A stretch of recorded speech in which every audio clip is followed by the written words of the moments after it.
আসসালামু আলাইকুম। রাইসুল হক চৌধুরী স্বাগত জানাচ্ছি এনটিভির দেশের খবরে।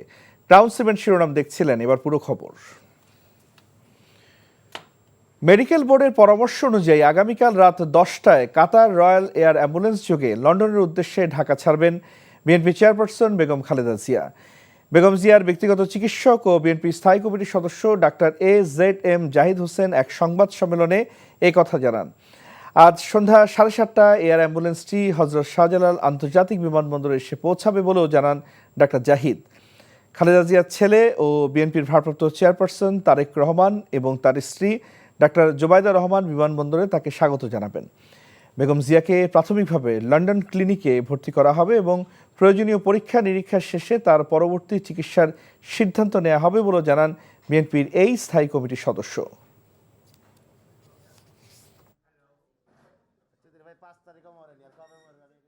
লন্ডন ক্লিনিক বলে একটা অনেক পুরনো হসপিটাল আছে এবং সেই হসপিটালে, এটাও NHS-এর অধীনই একটা হসপিটাল, ওখানে ওনাকে ভর্তি করা হবে। উনি এয়ারপোর্ট থেকে সরাসরি ওখানে যাবেন। চিকিৎসকদের ওখানে ওনাকে পরীক্ষা নিরীক্ষা করবেন। তার পরবর্তীতে ওনাদের পরামর্শক্রমে পরবর্তী সিদ্ধান্ত গ্রহণ করা হবে।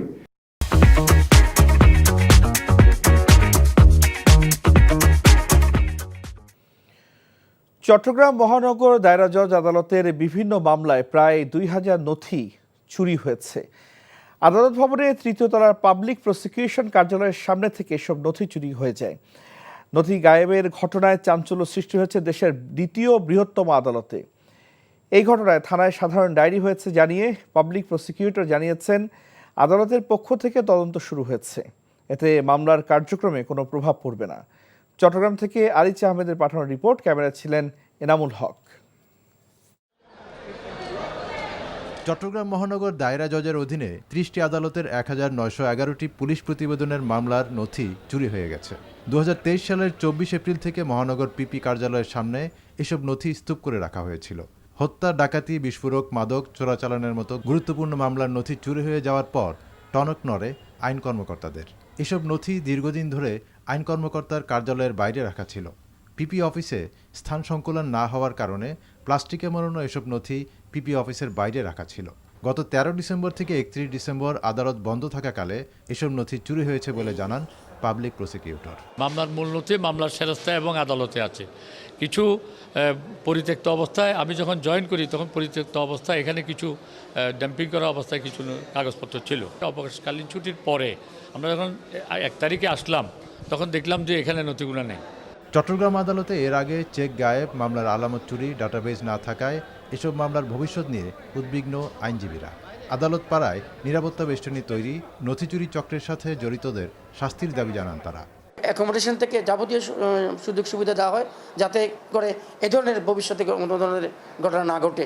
নথির নিরাপত্তা যদি আমরা দিতে না পারি, এখানে মানুষের নিরাপত্তা না, একজন আইনজীবীকে খুন করা হয়েছে, এখানে যে কোনো কেউ ঢুকে যেতে পারে আদালত অঙ্গনে। এসব সিস্টেমে আনতে হবে, এই অনিয়ম বন্ধ করতে হবে, সংস্কার এখানেও করতে হবে। ডিসেম্বরে অবকাশকালীন সময়ে চুরির এই ঘটনা ঘটেছে জানিয়ে কোতোয়ালি থানায় অভিযোগ করেছেন আদালতের পিপি। বিষয়টি তদন্ত করছে পুলিশ। NTV news desk. 18 দলীয় জোটের মিছিলে হামলা ও ককটেল বিস্ফোরণ মামলায় সাবেক মৎস্য ও প্রাণী সম্পদ মন্ত্রী আব্দুল লতিফ বিশ্বাসকে প্রধান আসামি করে 56 জনের নামে মামলা দায়ের করা হয়েছে। মামলায় 150 থেকে 200 জনকে অজ্ঞাত আসামি করা হয়েছে। গতরাতে বেলকুচি খিদ্রমাটিয়া গ্রামের আব্দুল হালিম সরকার বাদী হয়ে একটি মামলা দায়ের করেন। আসামিদের মধ্যে আরও রয়েছেন আব্দুল লতিফ বিশ্বাসের স্ত্রী, উপজেলা আওয়ামী লীগের সাধারণ সম্পাদক আশানুর বিশ্বাস ও ছেলে লাজুক বিশ্বাস। 10ম জাতীয় সংসদ নির্বাচনের তফসিল ঘোষণার প্রতিবাদে 18 দলের ডাকা টানা 48 ঘণ্টা অবরোধ চলাকালে পুলিশের সাথে নেতাকর্মীদের মধ্যে সংঘর্ষ বাধে। 5 জানুয়ারি লতিফ বিশ্বাসকে প্রধান আসামি করে 56 জনের নামে বেলকুচি থানায় মামলা দায়ের করা হয়। রাতেই লতিফ বিশ্বাসকে গ্রেপ্তার করে জেলা কারাগারে পাঠানো হয়।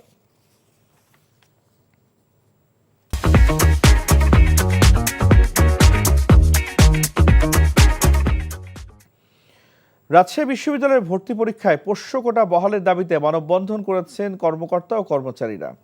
সকাল 11টা থেকে ক্যাম্পাসের প্যারিস রোডে ঘণ্টাব্যাপী মানববন্ধন করেছেন বিশ্ববিদ্যালয়ের কর্মকর্তা, কর্মচারী ও পরিবহন কর্মচারী সমিতি। মানববন্ধন চলাকালে বক্তারা ভর্তি পরীক্ষায় পোষ্য কোটা বহালের দাবি জানিয়ে বলেন, সারা দেশের বিভিন্ন পাবলিক বিশ্ববিদ্যালয়ে পোষ্য কোটা বহাল রয়েছে, অথচ রাজশাহী বিশ্ববিদ্যালয়ের উপাচার্য পোষ্য কোটা বাতিলের যেই ঘোষণা দিয়েছেন তা বৈষম্যের সৃষ্টি করেছে। অবিলম্বে পোষ্য কোটা আগের মতো বহালের ঘোষণা দেওয়া না হলে আগামীতে কর্মবিরতি সহ কঠোর আন্দোলনের হুঁশিয়ারি দেন বক্তারা।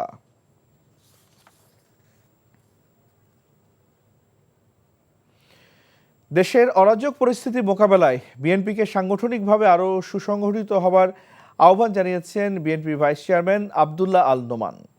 দুপুরে চট্টগ্রামে অনুষ্ঠিত সাংগঠনিক সভায় এই কথা বলেন তিনি। সভায় বক্তব্য রাখেন সংগঠনটির ভাইস চেয়ারম্যান আহমদ আজম খান। বক্তারা গণতন্ত্রের জন্য ঐক্যের বিকল্প নেই মন্তব্য করে এই মুহূর্তে জাতীয় ঐক্য বিনষ্ট করতে যারা ষড়যন্ত্র করছে তাদের প্রতিহত করার আহ্বান জানান। নির্বাচন বিলম্বিত করার ষড়যন্ত্র হলে ভোটের অধিকার রক্ষায় বিএনপি আবারও মাঠে নামতে প্রস্তুত বলেও জানান তারা।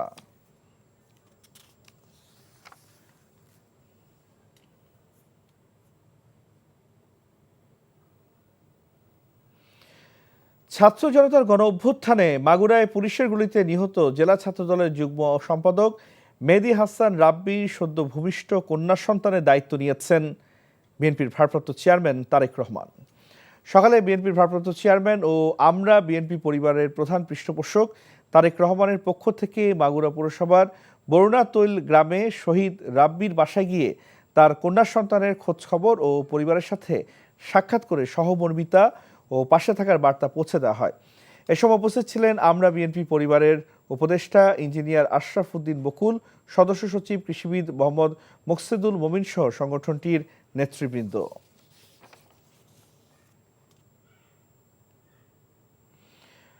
আওয়ামী লীগকে পুনর্বাসনের পক্ষে যারা অবস্থান নিবেন তারা ফ্যাসিবাদের দোসর বলে মন্তব্য করেছেন গণ অধিকার পরিষদের সভাপতি নুরুল হক নূর।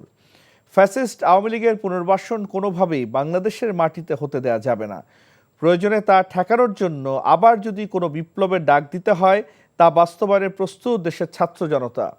বিকেলে জাহাঙ্গীরনগর বিশ্ববিদ্যালয়ের ছাত্র অধিকার পরিষদ আয়োজিত আলোচনা সভায় যোগ দিয়ে একথা বলেন নুরুল হক নূর।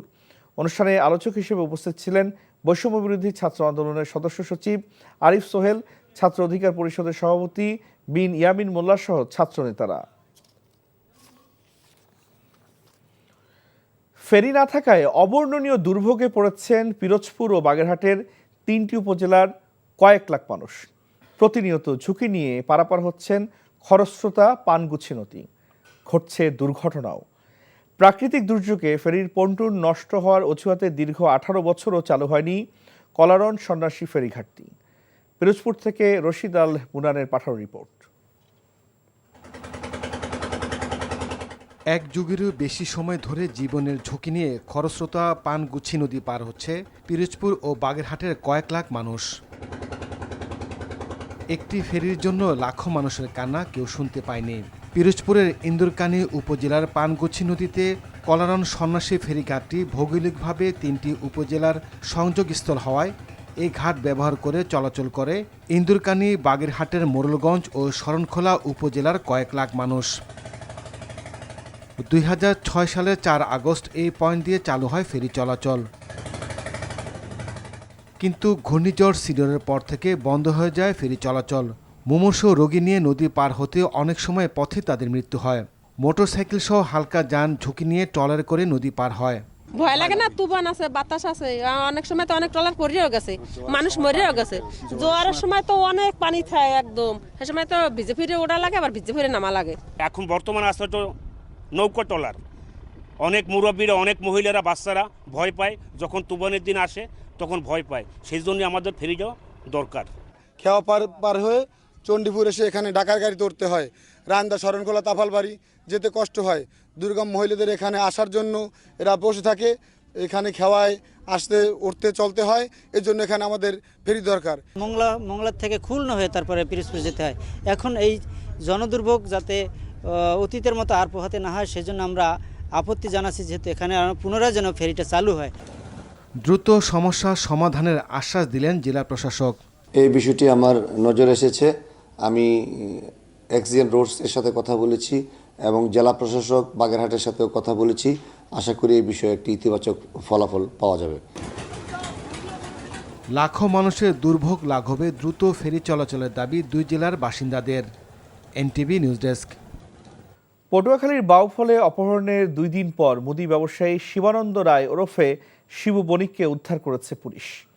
পুলিশের একটি দল রবিবার রাতে নাজিরপুর ইউনিয়নের চরকচুয়া এলাকায় অভিযান চালিয়ে অপহৃত ব্যবসায়ী শিবু বণিককে উদ্ধার করে। এ সময় পুলিশের অভিযানের খবর পেয়ে জড়িতরা পালিয়ে যায়। পরে বিভিন্ন স্থানে অভিযান চালিয়ে সন্দেহজনক 6 জনকে আটক করা হয়। পরে শিবু বণিককে উপজেলা স্বাস্থ্য কমপ্লেক্সে প্রাথমিক চিকিৎসা শেষে পরিবারের কাছে হস্তান্তর করা হয়। এর আগে শুক্রবার রাতে বন্দরের মার্চেন্ট পট্টি এলাকায় তার নিজ ব্যবসা প্রতিষ্ঠান থেকে একদল মুখোশধারী ডাকাত অস্ত্রের মুখে জিম্মি করে ক্যাশ থেকে প্রায় 5 লাখ টাকা সহ ব্যবসায়ী শিবু বণিককে অপহরণ করে নিয়ে যায়। কক্সবাজারের পেকুয়া উপজেলা প্রশাসন ও পরিবেশ অধিদপ্তরের যৌথ অভিযানে বিপুল পরিমাণ পলিথিন জব্দ করা হয়েছে। সকালে পেকুয়া চৌভনি এলাকায় উপজেলা সহকারী কমিশনার ও নির্বাহী ম্যাজিস্ট্রেট নূর পেয়ারা বেগম ও পরিবেশ অধিদপ্তর কক্সবাজার জেলা ইন্সপেক্টর মোহাম্মদ মুসাইবিল বিন রহমানের নেতৃত্বে এই অভিযান পরিচালনা করা হয়। এ সময় অবৈধ পলিথিন মজুদ রাখা ও বিক্রয়ের দায়ে একটি দোকানে 5,000 টাকা জরিমানা করা হয়। প্রশাসন জানিয়েছে, পরিবেশ রক্ষায় পলিথিন বন্ধে ব্যবসায়ীদের সতর্ক করার পাশাপাশি উপজেলা প্রশাসনের বিশেষ অভিযান অব্যাহত থাকবে। এদিকে দুপুরে উপজেলার লাইসেন্সবিহীন ইটভাটায় বনাঞ্চলের কাঠ পোড়ানোর দায়ে একটি ইটভাটা মালিককে 80,000 টাকা জরিমানা করা হয়। চট্টগ্রামে বাংলাদেশ নৌবাহিনীর সমুদ্র সচেতনতা বিষয়ক সেমিনার অনুষ্ঠিত হয়েছে। নৌবাহিনীর পতেঙ্গা অঞ্চলে আয়োজিত সেমিনার চট্টগ্রাম নৌ অঞ্চলের আঞ্চলিক কমান্ডার রিয়ার অ্যাডমিরাল মীর এরশাদ আলী সহ সেনা, নৌ, বিমান বাহিনী, বাংলাদেশ কোস্টগার্ড, চট্টগ্রাম বন্দর কর্তৃপক্ষ সহ চট্টগ্রাম মেরিটাইম সংস্থার প্রতিনিধিগণ উপস্থিত ছিলেন। সেমিনারে সমুদ্রপথে নিরাপদ বাণিজ্যিক সম্প্রসারণ, জ্বালানি নিরাপত্তা সহ সমুদ্র সম্পদের নিরাপত্তা রক্ষার চ্যালেঞ্জ মোকাবেলায় বিভিন্ন বিষয়ের উপর আলোচনা হয়।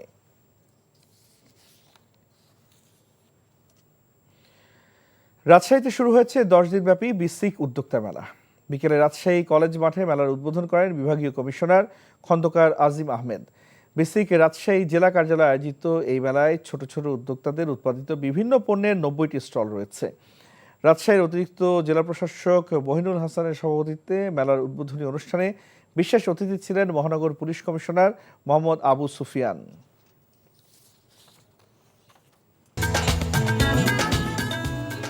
এই ছিল দেশের খবরে। এই খবরের ভিডিও সহ আপডেট জানতে ভিজিট করুন এনটিভি অনলাইন www.ntv.com। এছাড়াও এনটিভি জনপ্রিয় সব অনুষ্ঠান ও খবর আপডেট জানতে ভিজিট করুন আমাদের ইউটিউব ও ভেরিফাইড ফেসবুক পেজ। 6টায় ইভিনিং নিউজ দেখার আমন্ত্রণ রইল। ধন্যবাদ সবাইকে।